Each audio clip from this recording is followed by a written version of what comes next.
Hello दोस्तों, नमस्कार।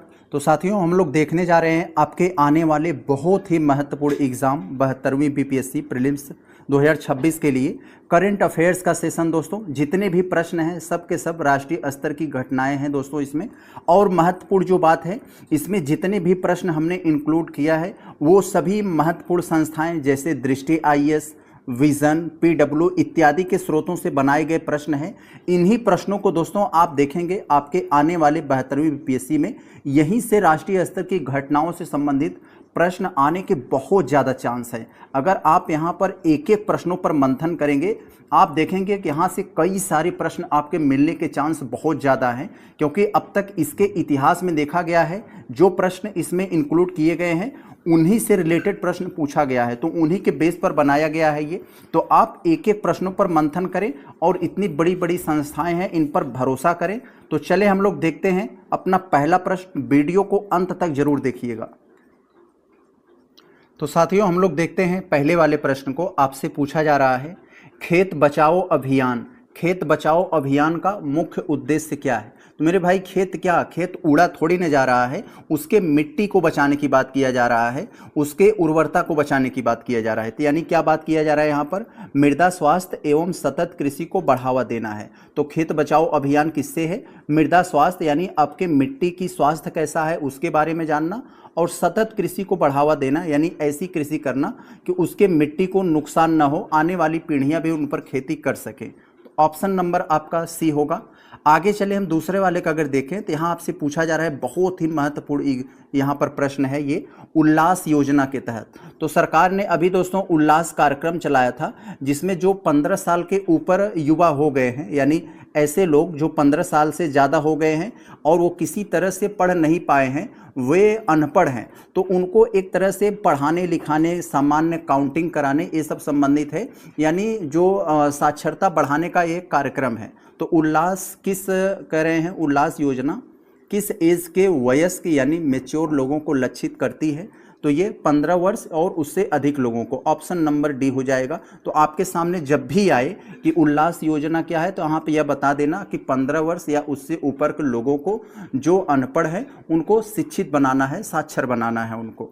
आगे चले हम लोग यहाँ देखते हैं, यहाँ जो तीसरे वाले आपसे पूछा जा रहा है, कह रहे हैं सुप्रीम कोर्ट ने हाल ही में किसकी संवैधानिक वैधता को बरकरार रखा है? दोस्तों, आप लोग जानते हैं अभी जो एसआईआर हो रहा था सरकार के द्वारा, चुनाव आयोग के द्वारा, उसमें क्या होता था एसआईआर में कि एक तरह से जो आपकी वोटर लिस्ट है उसको अपडेट करना, जो मर गए उनका नाम हटाना, जो वोट देने लायक हो गए हैं जोड़ना इत्यादि करके बहुत सारा उसमें अपडेशन था।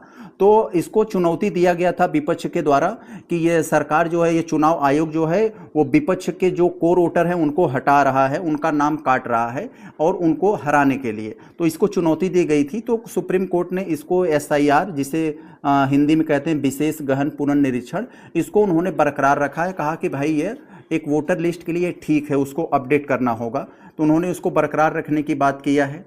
आगे जरा हम लोग दोस्तों चौथे वाले को देखें। यहाँ आपसे पूछ रहे हैं कि भारत की पहली स्वदेशी हाइड्रोजन फ्यूल, यहाँ पर थोड़ा ध्यान देंगे, भारत की पहली, एक तो स्वदेशी है और वो क्या है? हाइड्रोजन फ्यूल सेल आधारित ट्रेन किस रेलखंड पर संचालित करने की मंजूरी दी गई है? तो दोस्तों, यानी कह सकते हैं मोटा मोटा हाइड्रोजन से चलने वाली ट्रेन कहाँ पर दोस्तों ये संचालित किया गया है? तो आप लोग जानते हैं दोस्तों कहाँ में? ये हरियाणा में। हरियाणा में कहाँ? जिंद और सोनीपत के बीच। ऑप्शन नंबर आपका यहाँ पर ये सी हो जाएगा। बहुत अच्छा। आगे चले दोस्तों, हम लोग देखते हैं, एक एक चीज़ दोस्तों आपके लिए रामबाण साबित होगा अगर आप अंत तक देखेंगे। थोड़ा थोड़ा अगर आप रोज़ पढ़ते जाएंगे आपके अपने एग्ज़ाम तक, तो आपकी तैयारी में बहुत ज़्यादा धार लगेगा। बहुत सारा कंसेप्ट, बहुत सारा फैक्ट, यहाँ पर जो भी चीज़ें पढ़ाई जाती हैं प्रामाणिक तरीके से पढ़ाई जाती हैं, बिना कोई समय नुकसान, बिना कोई बकैती किए, बिना आप लोगों को इमोशनल ब्लैकमेल किए, सिर्फ और सिर्फ पढ़ाई से संबंधित यहाँ पर बात होती है। तो चले हम लोग अपना अगला प्रश्न देखते हैं, अपने 5वें वाले प्रश्न को। तो यहाँ आपसे पूछा जा रहा है दोस्तों 5वें वाले प्रश्न को। यहाँ कह रहे हैं कि हाल ही में लॉन्च किया गया, क्या लॉन्च किया गया? हाल ही में लॉन्च किया गया समाधान दीदी। यानी क्या है इसका मतलब? ऐसे समझ लिए, दीदियों का समाधान करना। तो समाधान दीदी किस प्लेटफॉर्म के लिए एआई सक्षम चैटबॉट है? तो दोस्तों यह समाधान दीदी क्या है, एक एआई सक्षम चैटबॉट है। ये क्या है दोस्तों कि समाधान दीदी जो है ये ना, ये एआई तो वॉइस फर्स्ट चैटबॉट है, यानी आप उनको किसी भी अपने लोकल लैंग्वेज में बोल देंगे और उसकी जो है अपने क्षेत्रीय भाषा में भी बोलकर अपनी शिकायत दर्ज करा सकते हैं, चाहे जिस संस्था में। तो अपन बहुत सारी औरतें ऐसी होती हैं ना कि अपने लोकल लैंग्वेज में ही उन्हें बात करना है और जो एक ऑफिशियल लैंग्वेज होता है उसमें बात नहीं कर पाती हैं। तो ये चैटबॉट है वो अपनी लोकल लैंग्वेज में अपनी शिकायत दर्ज करा सकती हैं, तो उन पर ये कॉन्फिडेंस बढ़ेगा। तो ये क्या है, CPG रैम्स। ऑप्शन नंबर आपका यहाँ ये सी हो जाएगा। तो चले हम लोग देखते हैं आगे। तो हम लोग देखते हैं प्रश्न संख्या 6 वाले को, बहुत ज़्यादा इम्पोर्टेंट है। आप इसे जितना इम्पोर्टेंट बोल सकते हैं बोल लीजिए। देखिए आपसे जिसमें पूछा जा रहा है कि अभी हाल में ही सर्वोच्च न्यायालय यानी सुप्रीम कोर्ट ने सुरक्षित रखे गए निर्णयों को सुनाने के लिए उच्च न्यायालयों यानी हाई कोर्ट को अधिकतम कितनी समय सीमा निर्धारित की है? तो कितनी की है? पहले 6 महीना था, अब 3 महीना कर दिया है। Option number C. अब जरा समझिए यहाँ पर ये सुरक्षित रखे गए निर्णय क्या होता है, जब कोर्ट यानी दोनों पक्षों को सुन लेता है और अपने निर्णय को वो डिसीजन के रूप में उन्होंने क्या निर्णय लिया है वो लिख कर रख लेते हैं, लेकिन उसे पब्लिक नहीं करते हैं। तो उन्हें उसे 3 महीने के अंदर पब्लिक करना होगा, जिससे उनका डिसीजन उनको जल्दी मिल जाए। तो इसलिए उन्होंने ऐसा कहा है कि आप जब दोनों पक्षों को सुन लिए, अब आपको उस निर्णय को 3 महीने के अंदर पब्लिक करना होगा। तो ऑप्शन नंबर यहाँ पर आपका सी बनेगा। आगे अगर हम लोग देखें, यहाँ देखिए 7वें वाले में आपसे जो पूछा जा रहा है, भारत के पहले स्वदेशी सुपर प्रेशर बैलून का प्रक्षेपण किस मिशन के तहत किया गया है? तो सुपर प्रेशर बैलून क्या है दोस्तों? एक तरह की ये बैलून है, इसमें जो गैसेस भरी होती हैं वो भर दिया जाएगा तो वो निकलेगा नहीं। ये थोड़े ही दिन में बहुत दूर दूर तक चक्कर लगा लेता है, तो इसे बहुत सारी चीज़ों को ऑब्जर्व कर लेता है इसी के तहत। तो यहाँ आपका यहाँ पर क्या हो जाएगा दोस्तों, ये किसके तहत है? मिशन शना। तो ऑप्शन नंबर सी हो जाएगा यहाँ पर। मिशन शना के तहत भारत ने पहले स्वदेशी सुपर प्रेशर बैलून का प्रक्षेपण किया है। तो इसे याद रखे रहेंगे, मिशन शना। बहुत ही इंपॉर्टेंट प्रश्न है, ऐसे ही प्रश्न आने के चांस बहुत ज़्यादा होते हैं। तो देखिए कह रहे हैं कि असम में यूसीसी लागू होने पर वह पूर्वोत्तर यानी नॉर्थ ईस्ट इंडिया का कौन सा राज्य बनेगा? तो अभी आप लोग जानते हैं गोवा में दोस्तों, गोवा में तो बहुत पहले अंग्रेजी शासन से ही यूसीसी लागू है, यूनिफॉर्म सिविल कोड। तो वहाँ पर यूसीसी तो बहुत पहले से लागू है। उसके बाद यहाँ पर उत्तराखंड में लागू हुआ, गुजरात में लागू हुआ, अब ये असम में लागू हुआ। लेकिन वैसे तो ये यहाँ पर ये चौथा है, लेकिन अगर आप थोड़ा सा देखें नॉर्थ ईस्ट इंडिया की बात करें तो नॉर्थ ईस्ट इंडिया का असम पहला ऐसा राज्य है जहाँ पर यूसीसी लागू हुआ। तो ये चीज़ आप यहाँ पर याद रखे रहेंगे। नॉर्थ ईस्ट पूछेगा तो आप असम बताएंगे, ओवरऑल में पूछेगा तो आप चौथा बता देना, गोवा, गुजरात और उत्तराखंड के बाद ये हो जाएगा। तो यहाँ पर ये कौन सा हुआ, नॉर्थ ईस्ट के बारे में पूछा जा रहा है, तो ये पहला हो जाएगा आपका ऑप्शन नंबर ए। बहुत अच्छा। आगे अगर हम लोग 9वें वाले को देखें तो यहाँ आपसे पूछा जा रहा है भारत का पहला समर्पित वरिष्ठ नागरिक कल्याण। ये चीज़ मैं पिछला वाला जब ये सेशन लिया था तो उसमें ये प्रश्न इसी टाइप का एक आया था, तो मैंने आपको बताया था भारत का पहला समर्पित वरिष्ठ नागरिक कल्याण विभाग किस राज्य ने स्थापित करने की घोषणा की है? तो केरल ने कहा है कि मेरे भाई आज जो युवा हैं कल को यही जब बूढ़े होंगे तो हमारे पास बूढ़ों की संख्या बड़ी मात्रा में हो जाएगी, तो उनके कल्याण के लिए हमें एक विभाग बनाना होगा। तो ऑप्शन नंबर सी, केरल इस सब मामलों में बहुत आगे रहता है, बहुत सारी चीज़ों में केरल आप देखेंगे आगे है। आगे देखें हम लोग, देखें 10वें वाले में जो आपसे पूछा जा रहा है मिशन क्वीन पाइनएप्पल वही अनानास। तो मिशन क्वीन पाइनएप्पल किस राज्य से संबंधित है? तो ये किस राज्य से संबंधित है? क्या मेघालय से है? नहीं। नागालैंड? नहीं। त्रिपुरा से संबंधित है। ऑप्शन नंबर यहाँ पर आपका ये त्रिपुरा हो जाएगा। बहुत बढ़िया। आगे चले अगर हम लोग देखें यहाँ आपके 11वें वाले में, तो कह रहे हैं सिक्किम भारत का कौन सा पूर्ण साक्षर राज्य घोषित किया गया है?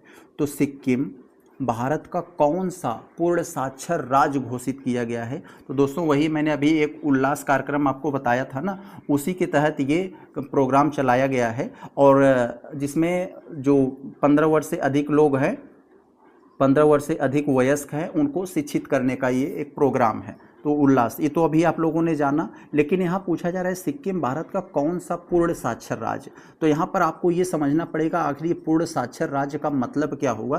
तो पूर्ण साक्षर राज्य का मतलब होता है दोस्तों 15 वर्ष से अधिक वे आबादी, 15 वर्ष से अधिक और 95%, यानी वे आबादी जो 15 वर्ष से 15 साल से अधिक है, उन 15 साल से अधिक वाली आबादी का 55% आबादी सामान्य चीज़ पढ़ने लिखने और सामान्य मैथमेटिक्स यानी जोड़ना घटाना आता हो तो उसे पूर्ण साक्षर राज्य कह दिया जाता है। यानी 15 वर्ष से अधिक आबादी और उन सभी आबादी का 95%। तो ये है, यहाँ पर इसे पूर्ण साक्षर राज्य कहा जाएगा। तो इसके पहले कहाँ हो चुका है दोस्तों पूर्ण साक्षर राज्य के बारे में अगर बात किया जाए तो ये कहाँ हो चुका है। तो यहाँ पर दोस्तों इससे पहले मिजोरम, गोवा, त्रिपुरा, हिमाचल प्रदेश थे। अब दोस्तों यहाँ पर ये कौन हो गया, यहाँ ये आपका ऑप्शन नंबर ये यहाँ पर जो सिक्किम होना चाहिए, तो सिक्किम तो ये आपका 5वां हो जाएगा, क्योंकि 4 हो गए हैं, ये 5वां हो जाएगा। वो 4 कौन कौन से हैं दोस्तों, मिजोरम हुआ था, गोवा, यहाँ पर मैं शॉर्टकट में लिख देता हूँ, मिजोरम गोवा, त्रिपुरा, हिमाचल प्रदेश, TR में लिख दे रहा हूँ, और हिमाचल प्रदेश HM। तो इसके बाद कौन सा आया, इसके बाद ये आया आपका सिक्किम। तो समझ गए आप। आगे चले हम लोग, ये सिक्किम 5वां है आपका। यहाँ देखें हम लोग 12वें में, तो यहाँ आपसे पूछा जा रहा है कि 77वें गणतंत्र दिवस 2026, यानी 2026 में जो 26 जनवरी मनाया गया रिपब्लिक डे, तो यह 77वां गणतंत्र दिवस था अपना। एक तो ये आपसे कभी पूछ लेगा कि 2026 में या 25 में कौन सा ये था, तो आप उसको बता देना। तो 2026 का 77वां था। तो इसकी थीम पूछा जा रहा है, इसकी थीम क्या थी। तो इसकी थीम के बारे में दोस्तों आप लोग पता होगा कि वंदे मातरम। ऑप्शन नंबर आपका यहाँ पर ये C हो जाएगा, क्योंकि वंदे मातरम जो दोस्तों है बंकिम चंद्र चटर्जी ने जो लिखा था उसका 150 साल पूरा हुआ, तो उसी के नाम पर ये इसका थीम बनाया गया था। आगे देखें हम लोग यहाँ 13 वाले में, तो आपसे पूछा जा रहा है कि काशी तमिल संगम। तो काशी तमिल संगम होता है दोस्तों, आप लोग जानते हैं, तो एक साल तमिलनाडु में, एक साल काशी में। तो यहाँ काशी तमिल संगम का 4था संस्करण अभी हुआ। तो इसकी थीम क्या थी, तो इसकी थीम थी यही दोस्तों, लर्न तमिल, तमिल करलम, यानी पूरे प्रदेश में तमिल की जो भाषा है, शिक्षा है, उसको बढ़ाने के लिए ये दोस्तों प्रोग्राम किया गया। और ये 4था संस्करण कहाँ हुआ दोस्तों, काशी में, यानी वाराणसी में हुआ। तो इसको याद रखे रहेंगे, आपसे पूछ लेगा तो आप बता देना, वाराणसी में हुआ था ये 4था तमिल संगम। और इसकी थीम क्या थी, लर्न तमिल, यानी तमिल सीखो, और यहाँ पर तमिल करलम, यानी वही है तमिल का सीखना, मतलब यहाँ पर ऑप्शन नंबर C हो जाएगा। यहाँ अगर आप 14 वाले को देखेंगे तो यहाँ आपसे पूछा जा रहा है विकसित भारत युवा नेता, विकसित भारत युवा नेता संवाद कहाँ आयोजित किया गया। तो दोस्तों ये कहाँ आयोजित किया गया, दिल्ली के Bharat Mandapam, option number A हो जाएगा। ये क्या है, विकसित भारत युवा नेता संवाद, यानी आजकल युवाओं को एक तरह से दोस्तों जो युवा है उनको राजनीति में प्रेरित करने के लिए उनको दोस्तों एक मंच तैयार किया जाता है कि ज़्यादा से ज़्यादा युवा राजनीति में भाग लें। तो भले से ही 80 साल के बूढ़े लोग सत्ता में बैठकर जब तक उनके प्राण रहेगा तब तक गद्दी छोड़ेंगे नहीं, और ये युवाओं को नाम मात्र के लिए ऐसा कहेंगे कि आप आइए, आपके लिए हमने ऐसा मंच तैयार किया है। तो ये सब कुछ कहने की बात अलग होती है, हाथी के दांत खाने कुछ और होते हैं, दिखावे कुछ और। तो आगे चले हम लोग देखते हैं यहाँ 15 वाले का अगर देखें तो यहाँ देखिए आपसे क्या पूछा जा रहा है, थोड़ा ध्यान देंगे इधर। तो आपसे पूछा जा रहा है IICD EM 2026 सम्मेलन का आयोजन किस संस्था के द्वारा किया जा रहा है। तो थोड़ा सा यहाँ ध्यान देंगे, ये IICD का मतलब क्या है कि Indian international convention, Indian international convention democracy and election. तो यानी दोस्तों यहाँ पर इसका मतलब क्या होता है कि इसका मतलब क्या है कि मतलब जो अंतर्राष्ट्रीय स्तर पर लोकतंत्र को बढ़ावा देने के लिए ये दोस्तों एक तरह से सम्मेलन हुआ है। इसका आयोजन किस संस्था के द्वारा किया गया है, तो ये यहाँ पर पूछा जा रहा है। तो क्या नीति आयोग, नहीं। संवाद तो इलेक्शन से संबंधित है, तो स्वाभाविक सी बात है ये चुनाव आयोग से संबंधित होगा। चुनाव आयोग ने इस संस्था के, चुनाव आयोग के द्वारा इसका आयोजन किया गया। तो ऑप्शन नंबर यहाँ पर ये C हो जाएगा। तो ये जो चीज़ें हैं, ऐसा अगर आप इसका फुल फॉर्म जानते रहेंगे तो आराम से कैच कर लेंगे, तुरंत पकड़ लेंगे, इसमें कोई दिक्कत नहीं होगी। तो यहाँ पर ये आप समझ गए। आगे चले हम लोग अगर देखें यहाँ देखें 16 वाले में तो आपसे पूछा जा रहा है कि विंग्स इंडिया 2026, विंग्स इंडिया 2026 का आयोजन कहाँ हुआ?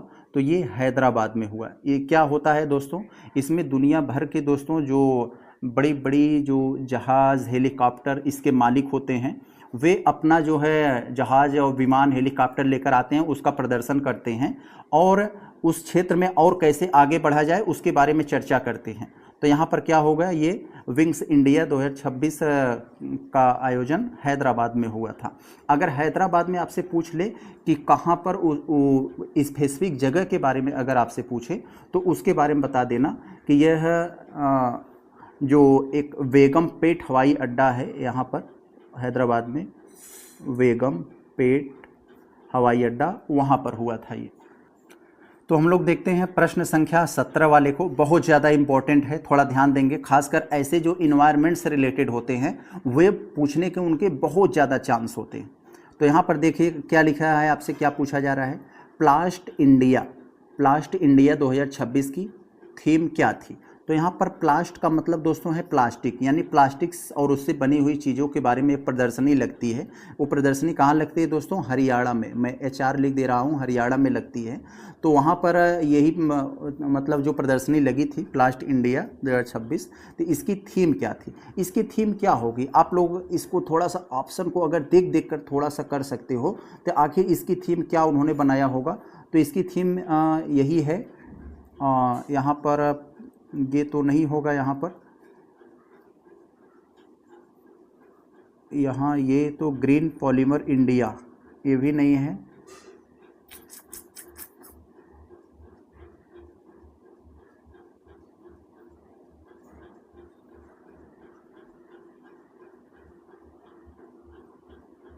तो इसकी जो थीम है Bharat next, option number C हो जाएगा, भारत नेक्स्ट थीम से इस प्रदर्शनी को किया गया 2026 में।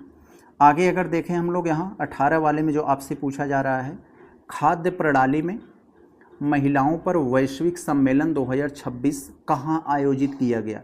तो खाद्य प्रणाली में महिलाओं पर वैश्विक सम्मेलन 2026 कहाँ आयोजित किया गया? मुंबई, पटना, जयपुर, नई दिल्ली।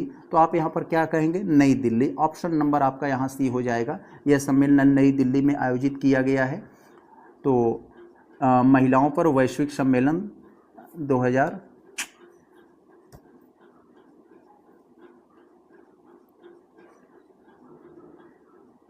तो हम लोग प्रश्न संख्या 18 वाले को देखें। यहाँ पर आपसे पूछा जा रहा है खाद्य प्रणाली में महिलाओं पर वैश्विक सम्मेलन 2026, महिलाओं पर जो वैश्विक सम्मेलन 2026 हुआ है खाद्य प्रणाली में, इसका आयोजन कहाँ किया गया है? तो नई दिल्ली में किया गया है। ऑप्शन नंबर C आपका यहाँ बनेगा। 19 वाले को देखें तो यहाँ देखिए आपसे पूछा जा रहा है अन्वेष, यहाँ पर क्या पूछा जा रहा है? अन्वेष 2026 सम्मेलन किस संस्थान में आयोजित किया गया है? तो इसके बारे में तो आप लोग जानते हैं मेरे भाई, कहाँ किया गया है? निफ्टेम कुंडली कहाँ है? हरियाणा में है। तो ऑप्शन नंबर आपका यहाँ ये हो जाएगा। ये कहाँ है? हरियाणा। HR लिख दिया हूँ, समझ जाइएगा आप लोग। आगे ज़रा देखें हम लोग यहाँ, ये 20वें वाले में जो आपसे पूछा जा रहा है बायोफेस 2026 में भारत को कौन सा विशेष सम्मान प्राप्त हुआ है? तो दोस्तों अभी आप जानते हैं जर्मनी जो देश है उसमें एक स्थान है दोस्तों, ये नूर्नबर्ग, क्या नाम है उसका? नूर्नबर्ग।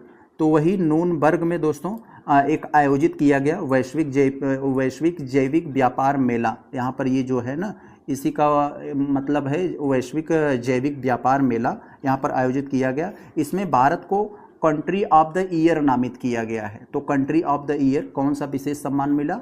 तो कंट्री ऑफ द ईयर घोषित किया गया इसमें भारत को। किसमें?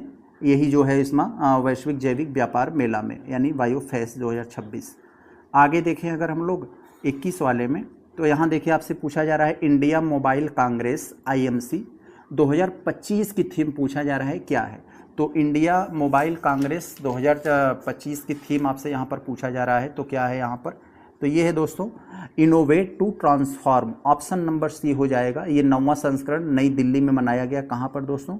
ये नई दिल्ली में इसका 9वां संस्करण मनाया गया था। इसका 9वां संस्करण मनाया गया, इसे याद रखे रहेंगे आप लोग। कहाँ मनाया गया, कौन संस्करण मनाया गया और इसमें थीम क्या थी, ये चीज़ें बड़ा इंपॉर्टेंट होता है। जो कुछ मनाया जाता है। यहाँ देखें 22 वाले को, तो यहाँ आपसे पूछा जा रहा है कि global fintech fest, global fintech fest के छठे संस्करण की थीम क्या थी। तो कभी कभार आपसे ऐसे पूछ लेगा कि ग्लोबल फिनटेक फेस्ट का कौन सा संस्करण मनाया गया, तो आप बता देंगे कि हाँ भाई इसका छठा संस्करण मनाया गया।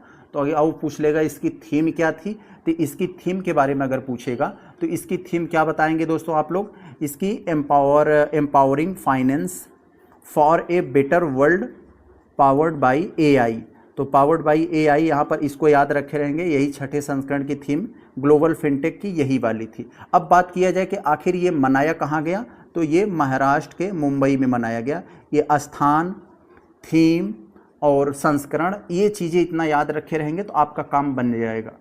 आगे अगर देखें हम लोग 23 वाले में, तो यहाँ आपसे पूछा जा रहा है विकसित भारत विल्डथॉन 2025 के ब्रांड एम्बेसडर कौन है। तो विकसित भारत विल्डथॉन 2025 के ये ब्रांड एम्बेसडर कौन है, तो वही मेरे भाई अंतरिक्ष यात्री शुभांशु शुक्ला, यहाँ शुभ्रांशु लिख दिया है, शुभांशु होगा, तो शुभांशु शुक्ला इसके ब्रांड एम्बेसडर है। तो ऑप्शन नंबर आपका यहाँ ये हो जाएगा बी। आगे जरा हम लोग देखें 24 वाले को, तो यहाँ पर क्या लिखा है दोस्तों, IISF के 11वें संस्करण की थीम क्या थी। फिर वही बात आ गया, मैं कई बार कहता हूँ, तो आप जो चीज़ें रहेगी पहले उसका फुल फॉर्म जानिए। IISF क्या क्या है, India international science festival, India international science festival का कौन सा संस्करण मनाया गया, ये 11वां संस्करण मनाया गया। इसकी थीम क्या थी, इसकी थीम के बारे में बात किया जाए तो यहाँ पर विज्ञान से समृद्धि आत्मनिर्भर भारत के लिए। तो आप थोड़ा थीम को, सरकार की जो मनोदशा है और यहाँ पर जो आपको यहाँ पर ऑप्शन दिए गए हैं, तो अगर कहाँ पर आप मैच करा, तुक्का अगर मारना है तो आप मैच कराओगे तो लग जाएगा कहाँ सरकार की यही हो सकता है, यहाँ पर सरकार इसका थीम यही रख सकती है। तो ऑप्शन नंबर आपका यहाँ बी बनेगा, यानी IISF के 11वें संस्करण की थीम विज्ञान से समृद्धि आत्मनिर्भर भारत के लिए। तो यहाँ ये हो जाएगा आपका 24। अगर हम 25 वाले को देखें तो यहाँ आपके ई गवर्नेंस के बारे में लिखा है, यानी जो गवर्नेंस में जो इलेक्ट्रॉनिक्स का उपयोग किया जा रहा है उस पर ई गवर्नेंस पर ई गवर्नेंस पर 28वें राष्ट्रीय सम्मेलन की थीम क्या थी। तो थीम पर सवाल बहुत ज़्यादा आते हैं, जितनी भी चीज़ें, जितने भी प्रोग्राम्स हो रहे हैं उसके थीम क्या है, संस्करण क्या है, ये सब आपको याद रखना पड़ेगा, और कहाँ पर प्रोग्राम वो हो रहा है, ये चीज़ें बड़ा इंपॉर्टेंट होती है। तो यहाँ पर दोस्तों ये क्या हो जाएगा आपका, इसकी थीम क्या थी, फिर वही बात, विकसित भारत, सिविल सेवा और डिजिटल परिवर्तन, ऑप्शन नंबर बी हो जाएगा। आगे देखें, यहाँ पर आपसे जो पूछा जा रहा है 26 में, महिला सशक्तिकरण वुमेन एम्पावरमेंट पर प्रथम राष्ट्रीय सम्मेलन कहाँ आयोजित किया गया। तो ये कहाँ आयोजित किया गया है ये आपसे पूछा जा रहा है दोस्तों, तिरुपति कहाँ है दोस्तों, आंध्र प्रदेश में। ये आंध्र प्रदेश के तिरुपति में आयोजित किया गया महिला सशक्तिकरण पर प्रथम राष्ट्रीय सम्मेलन आयोजित किया गया। तो आपसे यहाँ पर इसकी, हमें लगता है कभी थीम भी पूछ लेगा, तो इसकी थीम अगर आप पूछे तो आप बता देना, इसकी थीम महिला नेतृत्व वाला विकास भारत के लिए। तो यहाँ पर वो तो इतना ज़्यादा इम्पोर्टेंट नहीं है, लेकिन ये आप याद रखना। आगे देखें हम लोग, यहाँ देखिए आपसे क्या पूछा जा रहा है, शी लीड्स। शी का यहाँ का क्या मतलब, हम लोग महिला के लिए इंग्लिश में पढ़े होंगे ना, गुरुजी हम लोगों को बचपन में ही पढ़ाए होंगे। शी का मतलब वह एक लड़की के लिए, तो यानी ये महिला के लिए बात किया जा रहा है। शी लीड्स मतलब वह नेतृत्व करती है। तो शी लीड्स सेकेंड कार्यक्रम जो किस संगठन का प्रमुख क्षमता निर्माण कार्यक्रम है, तो यह यूनेस्को का है। ऑप्शन नंबर आपका यहाँ पर ये UN women, option number C, UN women का ये एक कार्यक्रम है। कौन सा कार्यक्रम, शी लीड्स सेकेंड, यानी महिला नेतृत्व को बढ़ावा देना है।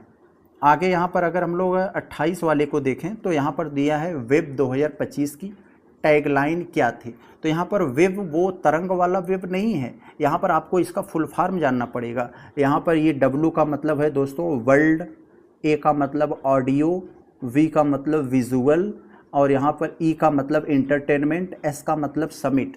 तो यहाँ पर दोस्तों ये क्या है कि ये जो मतलब world audio visual and international summit है, ये मुंबई में आयोजित हुआ था। ये कहाँ आयोजित हुआ था, ये मुंबई में, महाराष्ट्र के मुंबई में आयोजित हुआ था। इसकी यहाँ पर आपसे टैगलाइन पूछी जा रही है, तो टैगलाइंस आपको यहाँ पर देख कर ही बता देंगे कि मेरे भाई connecting creators, connecting countries. Option number यहाँ पर ये आपका बी हो जाएगा। आगे जरा हम लोग देखें, ये आपसे जो 29 वाले में पूछा जा रहा है, और 9वें एशिया आर्थिक संवाद की थीम क्या थी। तो 9वां एशिया आर्थिक संवाद का जो 9वां संस्करण हुआ, तो उसकी आर्थिक थीम क्या थी यहाँ पर जो पूछा जा रहा है आपसे। तो क्या होगी मेरे भाई, वही बात होगी, आर्थिक लचीलापन और विखंडन युग में पुनरुत्थान। ऑप्शन नंबर बी हो जाएगा यहाँ पर। बहुत अच्छा। आगे देखें हम लोग, ये कहाँ मनाया गया, महाराष्ट्र के पुणे में। तो ये स्थान बहुत ज़रूरी है, महाराष्ट्र के ये पुणे में मनाया गया, इसे याद रखेंगे।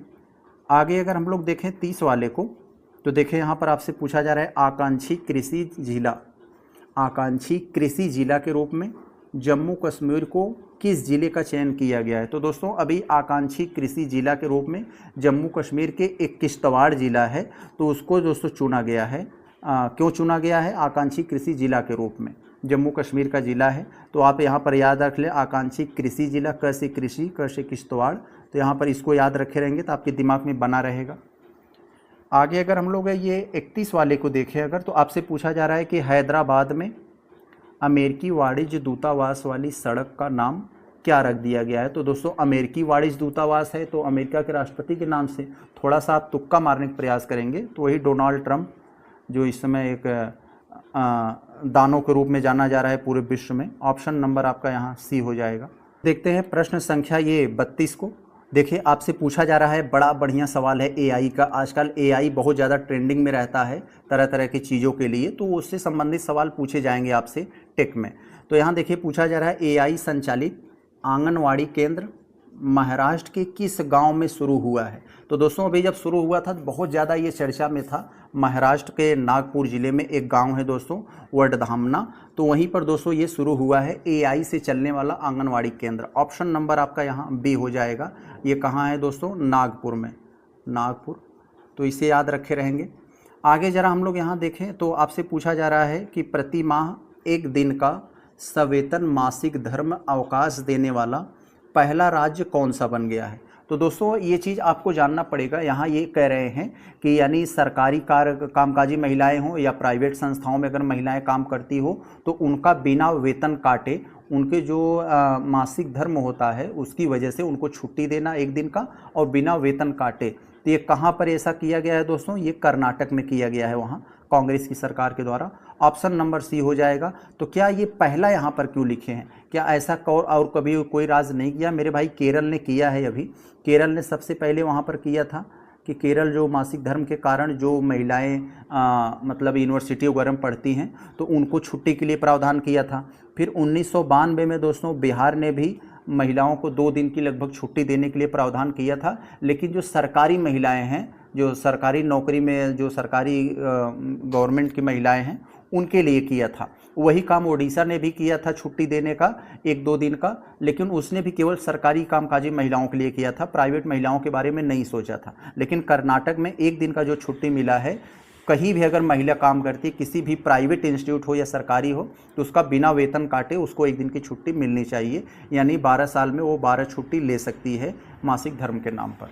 आगे देखें यहाँ पर हम लोग 34 वाले में देखें तो कह रहे हैं उत्तर प्रदेश में पहला वन विश्वविद्यालय कहाँ बना है, कहाँ स्थापित किया जा रहा है।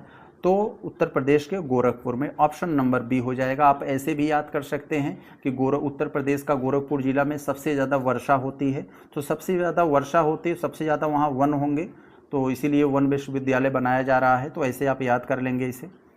आगे यहाँ अगर हम 35 वाले को देखें तो यहाँ आपसे पूछा जा रहा है कि भारत का पहला एक्वाटेक पार्क, ये एक्वाटेक पार्क क्या होता है दोस्तों? इसमें मछली पालन के आपको तरह तरह की तकनीकें सिखाई जाएगी, आधुनिक तकनीकें, जिससे मछली उत्पादन को बढ़ावा दिया जा सके और उसको ज़्यादा से ज़्यादा विदेशों में बेचा जा सके, उसकी मार्केटिंग ज़्यादा हो सके।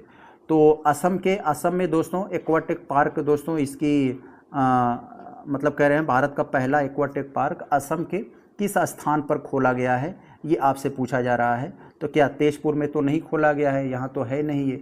अब इसके बाद कहाँ है, ये जोरहाट भी नहीं है, सिलचर भी नहीं है, ये बागीबारी सोनापुर। ऑप्शन नंबर यहाँ पर आपका सी हो जाएगा। कैसे याद करेंगे? मछली ज़्यादा उत्पादन होगी, एक्वाटेक पार्क बनेगा, मछली ज़्यादा उत्पादन होगी, लोग अपनी पत्नी के लिए ज़्यादा सोना खरीदेंगे, तो ऐसे आप याद कर लेंगे इसे। आगे अगर हम लोग देखें 36 वाले में, तो पूछा जा रहा है आपसे विश्व का पहला पूर्णतः यानी कंप्लीटली नवीकरणीय ऊर्जा से संचालित शहर बनने का लक्ष्य किस शहर ने रखा है। ऐसा कौन सा शहर है जिन्होंने ये लक्ष्य रखा है कि हम अपने पूरे शहर को रिन्यूएबल एनर्जी से चलाएंगे। तो वहाँ पर ये कौन सा है, ये अमरावती है, आंध्र प्रदेश का शहर। ऑप्शन नंबर आपका ये सी हो जाएगा। आगे देखें, बहुत ज़्यादा इंपॉर्टेंट होते हैं, खास करके रिन्यूएबल एनर्जी, जो पर्यावरण, इन सबसे सवाल बहुत ज़्यादा चांस रहते हैं आने के। अत्यधिक गरीबी से मुक्त घोषित होने वाला भारत का राज्य कौन सा बना। तो यहाँ इनके कहने का मतलब है ऐसा कौन सा राज्य है जहाँ पर जो अत्यधिक गरीब लोगों हैं उनकी संख्या बहुत ज़्यादा कम हुई। तो यहाँ पर ये कौन सा है, केरल है। ऑप्शन नंबर बी, यानी केरल में अत्यधिक गरीबी से मुक्त, यानी अब वहाँ पर अत्यधिक गरीब नहीं बचे हैं, उन्होंने अपने अत्यधिक गरीबी से मुक्त कर दिया है केरल ने।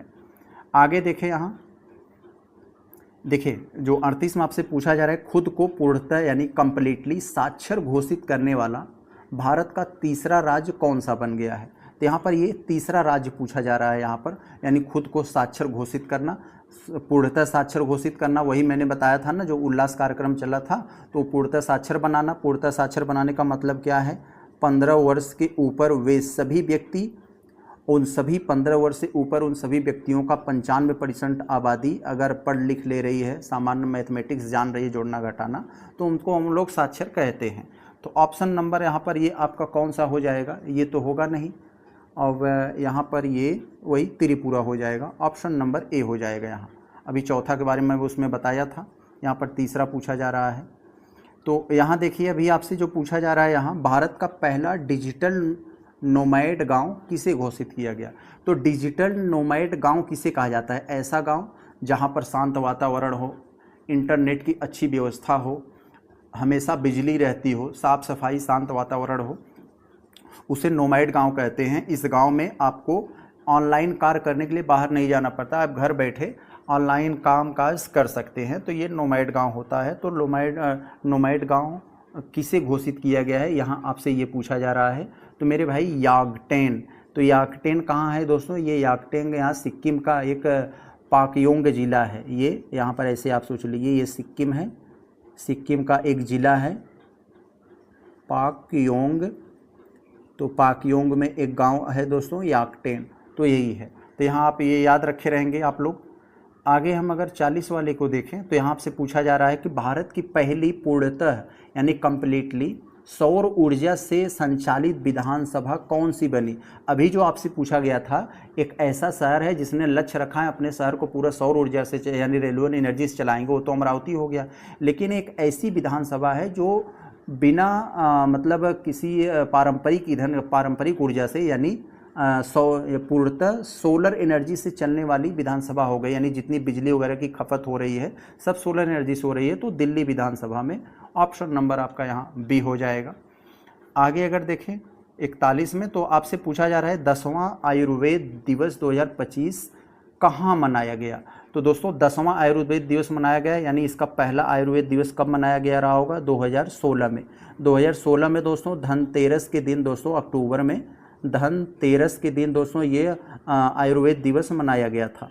लेकिन उसके बाद से इसके डेट बदलकर 23 सितंबर कर दिया गया, 23 सितंबर।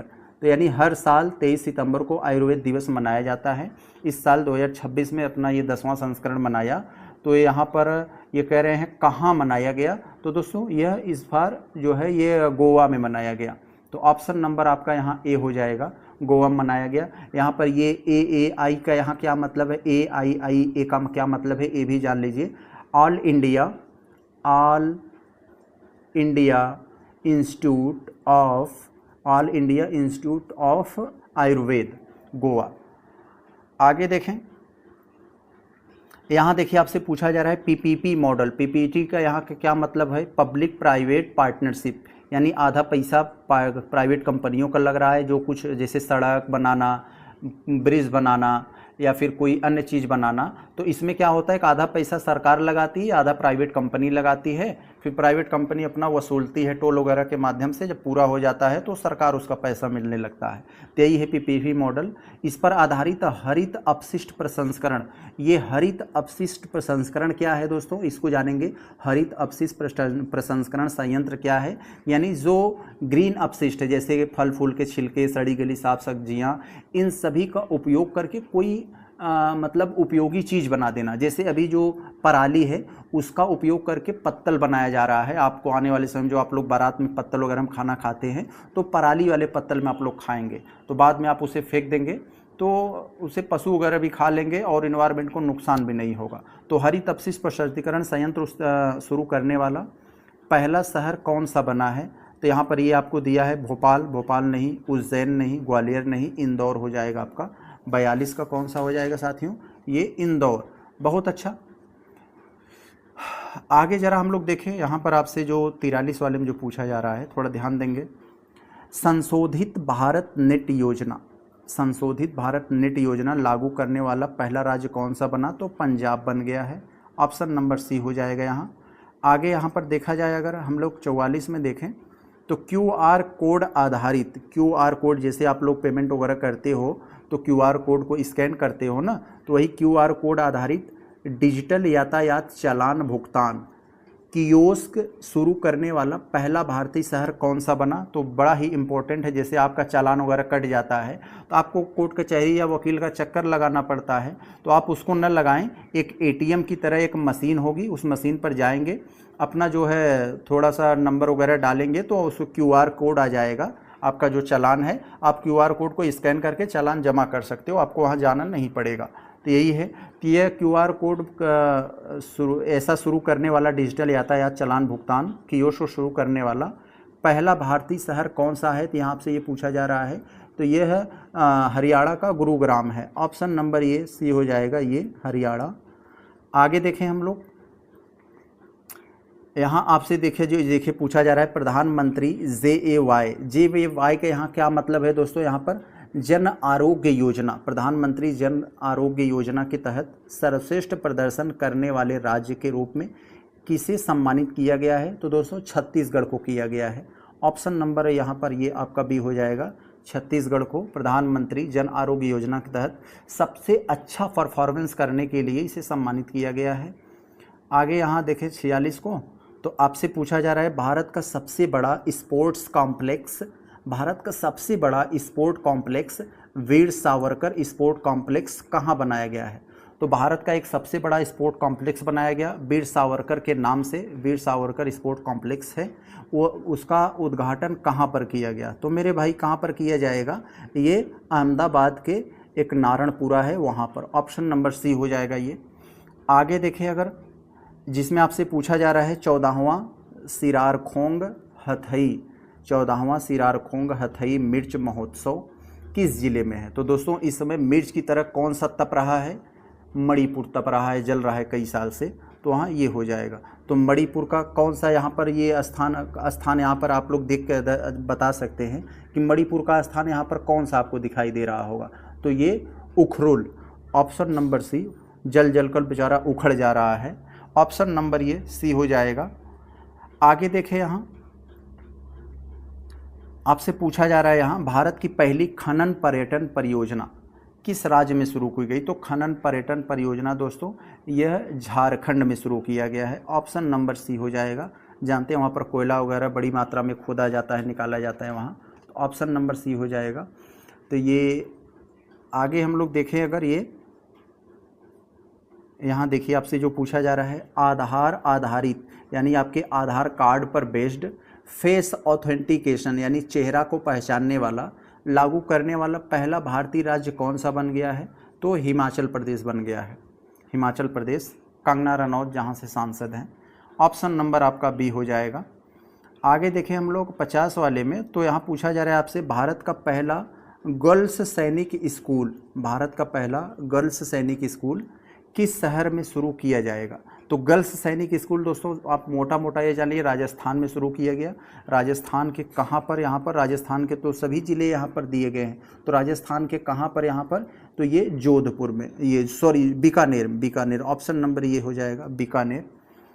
तो आगे देखें, यहाँ पर एक और है, इसको देख लेते हैं। यहाँ पर आपसे पूछा जा रहा है विरुधुन नगर पीएम मित्र पार्क। ये पीएम मित्र पार्क क्या है दोस्तों, इसके बारे में थोड़ा सा जानिए। ये पीएम मित्र पार्क कोई वो घूमने टहलने वाला पार्क नहीं है, यह कपड़ा वाला एक ऐसा पार्क है जहाँ पर रुई से बनाने के लेकर कपड़ा तक बनाया जाता है। ये ऐसा नहीं कि यहाँ रुई बनेगा, वहाँ धागा बनेगा, वहाँ कपड़ा बनेगा, वहाँ उसका सूत बनेगा, ऐसा नहीं। सारी चीज़ों को रुई से लेकर अंतिम उत्पाद तक यहीं बनेगा।